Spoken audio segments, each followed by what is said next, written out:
তো বন্ধুরা, আপনারা যারা মুরগি না পালন করে মুরগির থেকে টাকা আর্নিং করতে চান এবং ভালো টাকা আর্নিং করতে চান এবং মুরগির থেকে ডাবল আপনি যা ইনভেস্ট করবেন তার ডাবল প্রফিট পাবেন, এটাও সম্ভব। তো আপনি মুরগি পালন না করে কীভাবে আর্নিং করবেন, তো আজকের ভিডিওটা হচ্ছে সেই উদ্দেশ্যে। তো ভিডিওটা সবাই কন্টিনিউ করেন যারা এটাও এরকম চান, যারা অনেকে আছে যে চাকরি বাকরি করেন বা অন্য কাজ কাম করেন, তো তাদের জন্য এই ভিডিও যে আপনার একটা প্যাসিভ সোর্স হোক। মানে আপনার হয়তো 10,000 টাকা লস হইতে পারে, কিন্তু এটা মানে লস হওয়ার সম্ভাবনা খুবই কম এবং মনে করেন যে আপনি ইজিলি প্রফিট করতে পারবেন। তো এই ভিডিওটা তাদের জন্য যারা মানে প্যাসিভ কিছু করতে চায়, মানে নিজের মানে পাশাপাশি কিছু একটা হোক। তো এটা হচ্ছে গিয়ে একদম আপনারা প্রমাণ সহ আমি দেখাতে পারবো। মানে আমি একজনের এখান থেকে কিছু মুরগির বাচ্চা নিচ্ছি, দেশি মুরগির, যেহেতু এলাকায়। তো তার কাহিনীর থেকে আমার মনে হলো যে না, এইভাবে লাভ করা সম্ভব। আমি আসলে সেইভাবেই লাভ করে আর কি। তো যাই হোক, এখন আপনি হিসাবটা হচ্ছে গিয়ে এরকম হবে যে আপনি মনে করেন যে 500 টাকা করে আপনার এই 20টা মুরগি কিনছেন, ঠিক আছে? তো 500 টাকা 20টা মুরগি কিনছেন, এটার দাম আসবে 10,000 টাকা, হিসাব করার কিছুই নাই।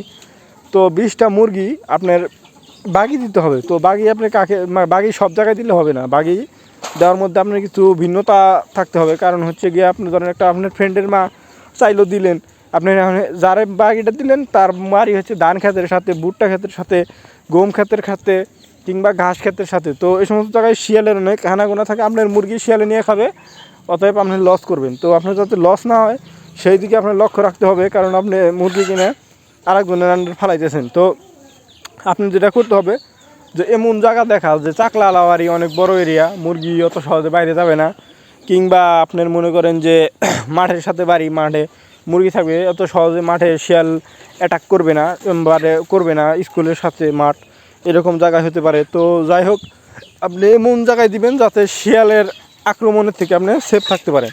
তো এমন জায়গায় যদি মুরগি দেন, তাছাড়া আপনি রোগ ছাড়া মুরগি মরার কোনো সম্ভাবনাই নাই। আর মুরগির যে ভ্যাকসিনগুলো কমপ্লিট করবেন, তা ভ্যাকসিনের ভিডিও আছে, তো সেই ভিডিওতে আপনারা দেখে নেবেন যে কী কী ভ্যাকসিন কমপ্লিট করবেন, মুরগিরে কমপ্লিট করে রাখবেন। তো এই ভ্যাকসিনগুলো কমপ্লিট করবেন বাজার থেকে আনার পরে, তারপরে আপনি মুরগিগুলো বাগি দিবেন। তো বাগি দেওয়ার পরে যা খরচ তার যে বাগি নেবে সে বহন করবে, আর মুরগি আপনারই থাকবে। আর মুরগির থেকে যে বাচ্চা উৎপাদন হবে, মানে সেই মুরগি যে পাইলে সে বসায় দিয়ে যে বাচ্চা পাবে, তো তার 50% আপনাদেরকে দেবে, 50% তাকে দেবে। তো মুরগি বাচ্চা ওঠার পরে মোটামুটি আড়াই মাস বা 3 মাস এরকম হলে বাচ্চা ছাড়িয়ে দেয়, আড়াই মাস হলে।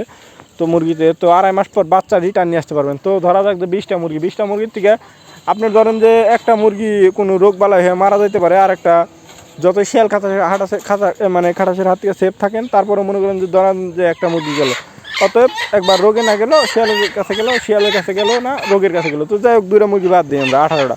তো 18টা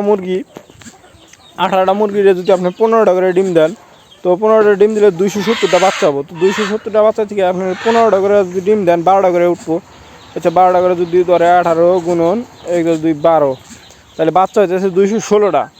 তো 216টা, যাই হোক 216টাও না, এখন এটি ধরেন বাচ্চা উঠছে 216টা। এখন এর মধ্যে যদি আপনার প্রতিটা মানে অ্যাভারেজে 4টে করে বাচ্চা বাদ দেন, মানে 4টে করে বাচ্চা উঠার পরে মারা গেছে, বলতে ওই বড় একটা বয়স পর্যন্ত নিয়ে আস্তে আস্তে ধরেন ভ্যাকসিন করার পরও আপনার 4টে বাচ্চা মারা গেছে, মানে প্রতি মুরগির থেকে। তো তাহলে 12 থেকে যদি 4 মাইনাস করে নিয়ে আসেন, মানে তাহলে কত হইলো, 12 - 4, তাহলে 8টা। তাহলে 8টা করে মুরগির বাচ্চা রইলো প্রতি মুরগির সাথে 8টা। আর হচ্ছে কি আপনার মুরগির তাহলে মুরগি হলো 18টা 144টা বাচ্চা। তো 144টা বাচ্চা, তো আপনি যদি আনার পরে আপনার ওই বেচেন, মানে বিক্রি করেন, আপনি মানে বাকি দিয়েছেন, আনছেন আপনার 144টা বাচ্চা। তো এই বাচ্চাগুলো তো আসলে 2 ভাগ হবে, কারণ একজন বাড়িওয়ালা পাবে, আরেক ভাগ আপনি পাবেন।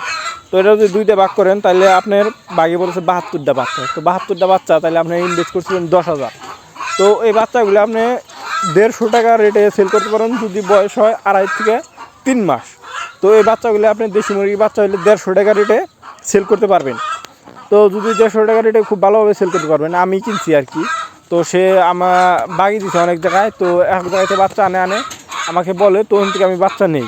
তো আপনারাও চাইলে এটা করতে পারেন। তো 150 বাচ্চা যদি 150 টাকা রেটে সেল করেন, মানে 72 বাচ্চা 150 রেটে, আপনি দেখছেন যে 10,000 টাকা ইনভেস্ট করছিলাম, 10,800 টাকা প্রফিট আছে। তো ওই মুরগিগুলোও কিন্তু আছে। কিন্তু এই মুরগিগুলো এই বাচ্চাগুলো যদি আপনি আর কষ্ট করে 3টে মাস কিংবা 3.5 মাস যদি পালেন, এই বাচ্চাগুলো ডিমের উপযোগী হয়ে যাবে। আর ডিমের উপযোগী হলেই বাচ্চাগুলো 500, তার মানে আপনার 72,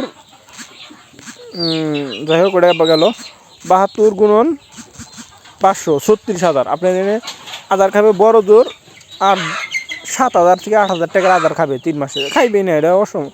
যাই হোক আপনি ধরেন 8,000 টাকার আদার খাইলো, আগলা যদি টাকা পারেন তো যদি স্পেস থাকে করবেন, না থাকলে আপনি যদি ওই প্যারা না নিতে চান তাহলে ওই বাচ্চাই সেল করে দিবেন। তো এটা আপনার ইনস্ট্যান্ট প্রফিট। আপনি মুরগি দিবেন 3 মাস পরে থেকে এই প্রফিটটা জেনারেট হবে। আর আপনার মুরগি আছে আর আপনার মুরগি ওইভাবে দিতেই থাকবেন, আপনি লাভবান হবেন। কিন্তু এখানে আপনার লক্ষণীয় বিষয় যে আপনি ধরেন এই সমস্ত মুরগির লাইনে নাই, কিন্তু হুটহাট আসে মানে এভাবে দিবেন না, তাহলে আপনি লস খাবেন। তো মুরগির যেমন গাম্বুরুর ভ্যাকসিন আছে, তারপরে গরমের দিনে ফাউল কলেরা আছে, ফাউল পক্স আছে, তারপরে আপনার মনে করেন যে রানী ক্ষেত আছে। তো এই সমস্ত রোগের ভ্যাকসিনগুলো মানে কীভাবে করা লাগে এগুলো দেখে পর্যায়ক্রমভাবে কইরা তো ভ্যাকসিন করে আর এভাবে ভ্যাকসিন করে দিবেন আর কি। দেওয়ার পরও মাঝে মধ্যে লাইসোভিট বা অন্য মেডিসিন মাঝে টুকটাক মেডিসিন যেগুলো একটু সমস্যা দেখা গেলে ইউজ করবেন। আর আপনার মুরগিগুলোর খোঁজ খবর রাখতে হবে, যদি খোঁজ খবর রাখেন সেই ক্ষেত্রে আপনার প্রফিট করতে পারবেন। যদি খোঁজ খবর না রাখেন, দেখা গেছে এমন জনের কাছে মুরগি দিলেন তাইলে লস খাবেন, যে এমন জনের কাছে মুরগি দিলেন মুরগির খোঁজ খবর রাখেন তাইলে আপনি লস করবেন। আর বাচ্চাগুলো কীভাবে টিকান লাগে, কীভাবে কী ভ্যাকসিন দেওয়া লাগে, তো এই ভ্যাকসিনের ভিডিওগুলো দেখবেন, দেখে অবশ্যই ভ্যাকসিন দিন। যা ধরছি মানে এর তো বেশি বাচ্চায় আপনার টিকবে ইনশাল্লাহ, যেহেতু আগলা থাকলে অত রোগ বালাই খুব বেশি হয় না। আগলা থাকলে মুরগির অনেক রোগী আছে যেগুলো হয় না।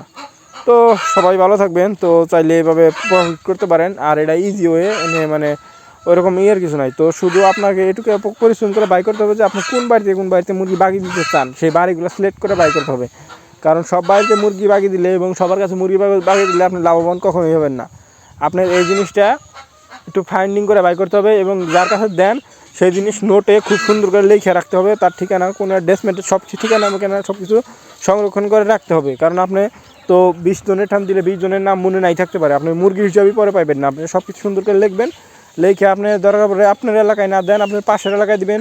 আপনার যতটুকু সম্ভব খুঁজে বাই করে দেবেন। একটু এরিয়া দূর হইলেও সমস্যা নাই, আপনার সে 2 এলাকা ফাঁকে দেন, কিন্তু জায়গা দেখে দেন যে ওই জায়গায় আসলে শিয়ালের আক্রমণ কতটুকু। কারণ বড় মুরগি খুব বেশি রোগ বালাই মরে না, আর একমাত্র শিয়ালের হাতে মুরগিগুলো নষ্ট হয়। তো যদি শিয়ালের হাত থেকে বাঁচতে পারেন তাইলে আমি বলতে পারি যে আপনি মুরগি হলে এভাবে মুরগি দিয়ে লাভবান হবেন। তো সেই জন্য আপনাকে জায়গাটা ফাইন্ডিং করে বাই করতে হবে। তো সবাই ভালো থাকবেন, আল্লাহ হাফেজ, আর আমার জন্য দোয়া করবেন।